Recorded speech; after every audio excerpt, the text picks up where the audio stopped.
Hi, folks. This is Don Meissner with the North Country Fishing Report. You know, I'm trying to give tips this winter, tips of things that I've discovered that I can pass on, because I'll tell you, it's not just when I'm fishing that I'm so locked into exploring and seeing and thinking about what's happening, and then I can pass that on. But also, I'm reading things that other people express, whether it's online through magazines or videos that I see, or even if you go to buy a lure online. And a lot of these companies, when they show you the lures, give you your options, will also have a video to show how that lure is fished. So what I've really discovered, and I've said this before, and I don't want you to think that I use the same shows or the same topics all the time to do these radio spots. I think that this is really a key thing, especially in modern lures, and that is the difference it will make with whatever soft plastic you decide to fish, the shape of the jig head. This becomes absolutely amazing. If the soft plastic that you're using, and what maybe it looks like a little minnow, a paddle tail, or some kind of creature down there, and you want to throw it out, you got to have weight so you can throw it out. So you pick a weighted jig head that you put it on. But the design of that jig head can make all the difference. So if you're going to throw it out and just reel it in so it looks like a minnow or something coming in, then if you have a jig head that sort of is tapered and shaped to look to resemble the head of a minnow or a creature you're using, it will bring it through the water in a more even plane than if you chose a different type of jig head. Now, if you're using soft plastic imitating crayfish looking things, then you want that to be more on the bottom, and you want that to allow the soft plastic to be pushed upward by the current to look like what a crayfish will do. Well, then you want a different shaped jig head altogether to do that.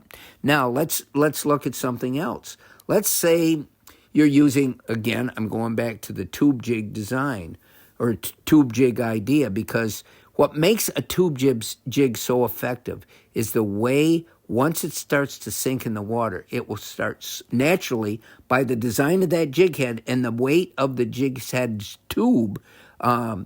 It will allow it to sort of move in different directions in the water. And that becomes a really important part of what makes that tube jig so effective.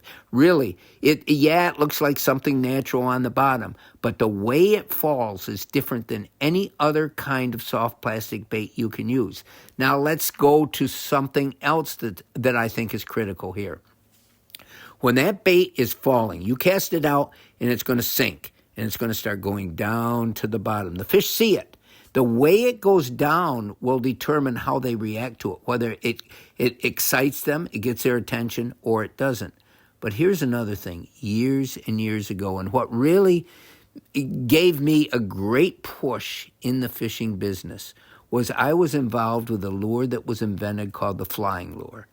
Now, what made this flying lure so different is the jig head was designed so when it hit the water, instead of falling down or coming forward like all other baits do, it actually would swim backwards right into where the fish was waiting, and it would swim right back into its mouth almost. I'm telling you, this was an amazing, different approach to fishing. Nobody'd ever done anything like this before. Well, now there's tube jig heads that are designed that they're flared out to the side. And so what happens when that hits the water, instead of swirling and doing what tube jigs do, it will actually swim backwards because of the design of that jig head. So you see what I'm getting at. When you're going to start using plastics this year, it really is worth looking at these new shapes that they've come out with to make these jig head, or to make these jigs that you're using more effective. And it really does make a difference. Now with forward-facing sonar, where there's signals that go out and bounce off your lure, the way that lure is designed by the manufacturers now is to work in the manner that's going to give you the biggest advantage when you're doing this forward-facing sonar fishing. And so people have come to find out, lure designers have come to find out that the design of the very head, the weight that is making that lure work, is one of the most critical factors of all. So give it more thought, give it more study, and I think now even the hooks in these jig heads are different. The hook manufacturers have realized that the bend and the what the hook is actually made of can make a difference. So you'll see, instead of being a hook like you've always seen, it will have bends in it and crooks in it. And it's amazing. Does it really work that much better? I don't know. They think so, and I think it's worth a try. Until next time, folks, this is Don Meissner with the North Country Fishing Report.